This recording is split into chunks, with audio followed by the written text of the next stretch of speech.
what drew you to these animals? Well, went up to, a friend of mine and I went up to Door County, Wisconsin to pick up a doctor's buggy, and I happened to see them in the pasture and started doing some research on them, and 2 years later, always wanted to go to the stock show, and so I thought, why don't we go during Highland show, and took a trailer just in case, and talked to a lot of breeders out there, and it really seemed to be able to, they seem to be fit in our small acreage. They are very economical to have, and just thought it was worth a chance to take. And what would you think, or like somebody who's never, if they're contemplating cattle, like let's say a young person who's wanting to show animals, what do you think it is about the Highlands that would make this an excellent choice? Disposition. The kids can have a ball with these calves. We, at some of these shows, we have costume classes where the kids and the cattle dress up.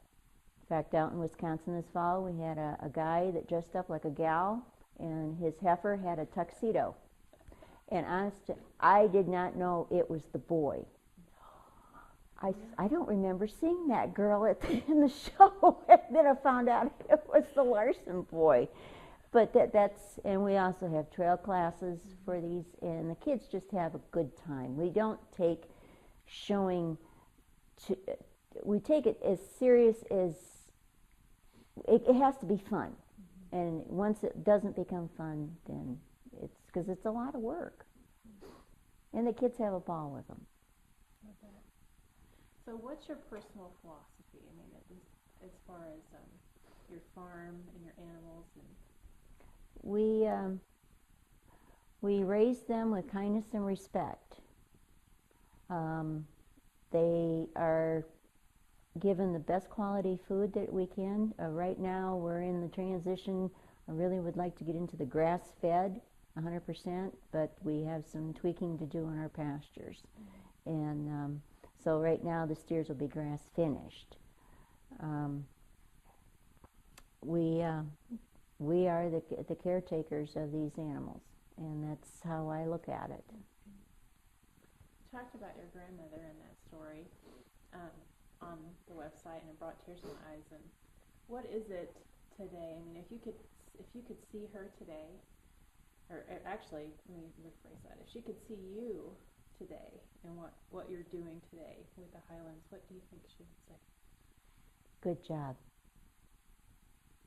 I think I see her. I sit out in the hay feeder sometimes. It's just fun to listen to the horns bang on the feeder and just listen to the animals eat and being content. And I always do that about sunset, and I'm pretty sure she's sitting right next to me. And there's been a few times when I've come across something like putting the nose clip in Yankee's nose for the first time and not wanting to upset him. And I sat out there and I says, okay, Grandma, what would we do? And I can hear it, just do it. And I did, and it was okay. So that's what she always said, just do it. So what piece of advice if somebody's starting out, and what would you say they would have to do first, or what? Need to have a plan. So many times I see people get caught up in the cuteness, as we can see with the new calf, how cute she is. But they do have a purpose as a beef animal. And so many times I see people buy these young calves, and then they grow up, and then, oh my word, what do we do with them? And I think they have the impression that, well, we can just throw them in a wooded lot and they can eat off brush and stuff like that. Well, they can to a point, but they also need forage, hay, water, just the minimal things. And this is what we're running into. And because you can't take them to the sale barn and make any money on them. You have to have a plan. That's That's a good point. I think you're right. We've encountered people that have had that, not with Highlands, but with other critters, and they're pets and they love them, but then once they get full grown, they don't. In fact, that's how we bought our Jersey. She was just a big pet, which was great for a milk cow, but bless her heart, they didn't have adequate places to keep her, and it was bad. Do you want to get that? Okay. Sorry. It's okay. But that's kind of at the small group that we are working together within the breed. This is where we're kind of tweaking our sales pitch with people. Is make sure you got a plan, because they grow up. Yeah. And you're really active in the Highland community. Can you tell us what all your I'm a director on the regional with the North Central Highland Cattle Association. I'm also on the National Board of Directors. I'm on their Beef Protection and Promotion Committee, and I'm also on the National Junior Committee, which is a lot of fun. As we get to. That's your passion. It is. Yeah. Yeah. Tell us about your passion. That means to you.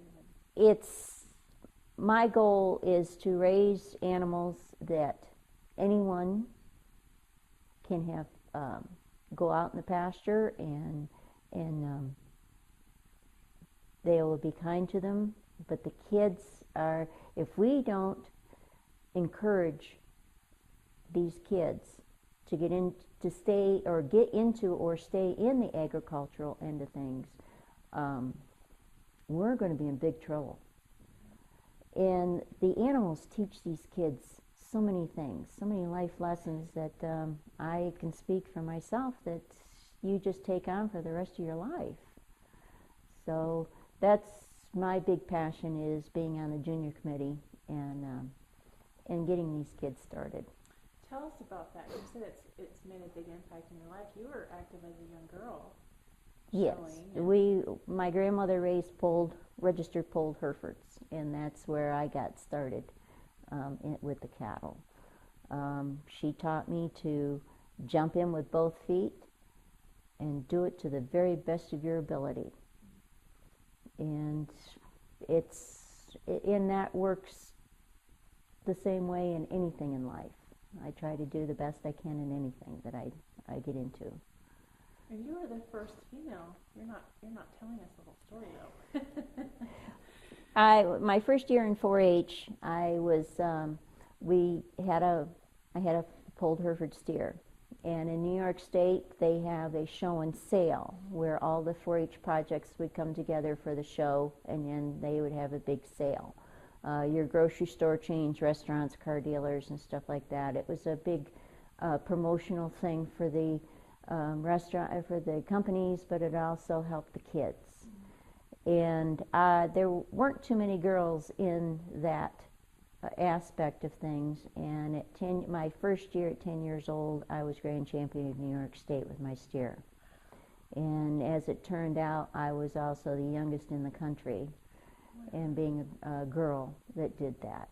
And at 10 years old, you don't realize the impact that had until now. Now you can look back. I can, and I really try to encourage, probably float towards the girls more to get this, to encourage them to get into this. And you had a big year this year. We did. Tell us about your show year.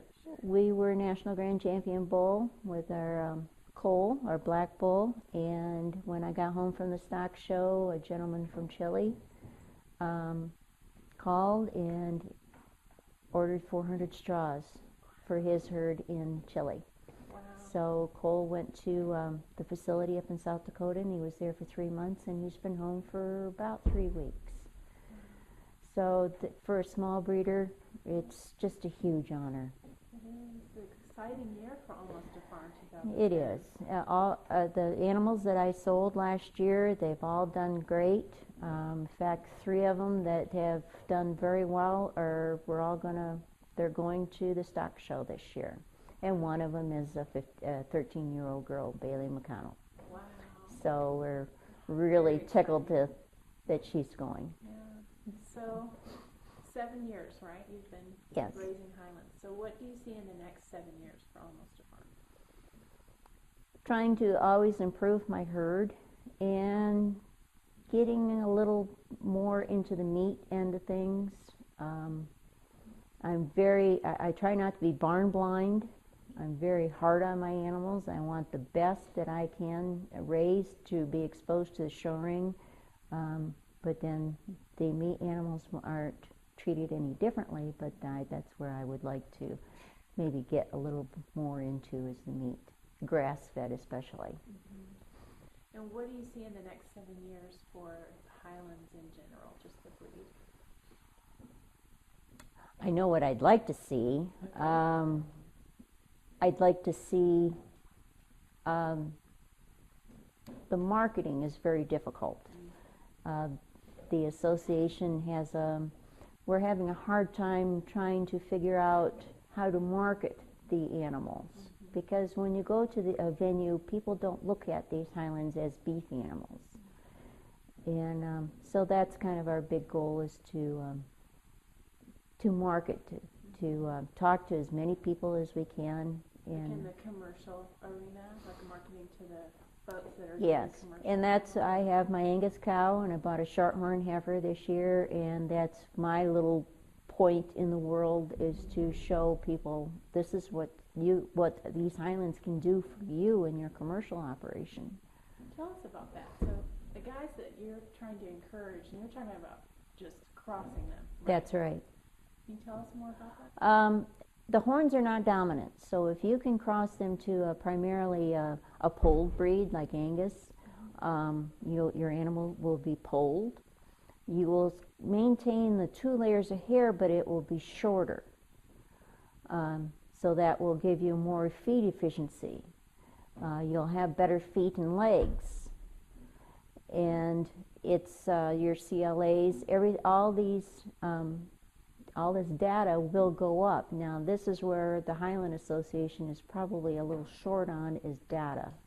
And this is, there's going back to these, the marketing end of things, that it's a group of us are getting together, and this is what we want to do is start collecting data on our small herds to prove to people what actually can go on. Mm-hmm.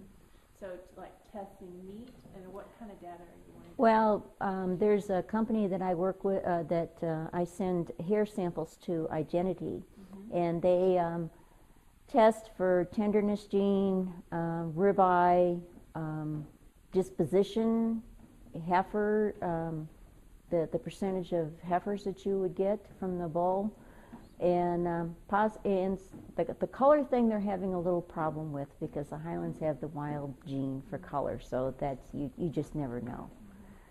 So that's kind of where we're going, starting with that. Interesting. And then I know you've crossed some of your animals so far. Like, and what did you? What were you happy with when you saw the cross? Very growthy. This Angus cross, he was thick.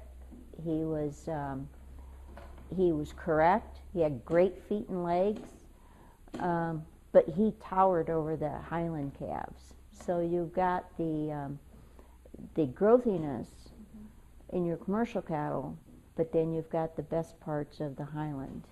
And he is just, right now he's in Michigan. A little girl is going to promote him out in Denver this year in the crossbred steer. And then she's going to take him home and continue on showing him out there.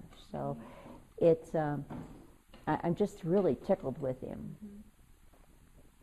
That's neat. That's actually exciting to me because I read, speaking of data, was it a Canadian? Am I dreaming that? A Canadian company? Somebody in Canada. When I was reading about Highlands. Oh, it was it must have been something you'd given me or something, and I was reading about the crosses and what they had done.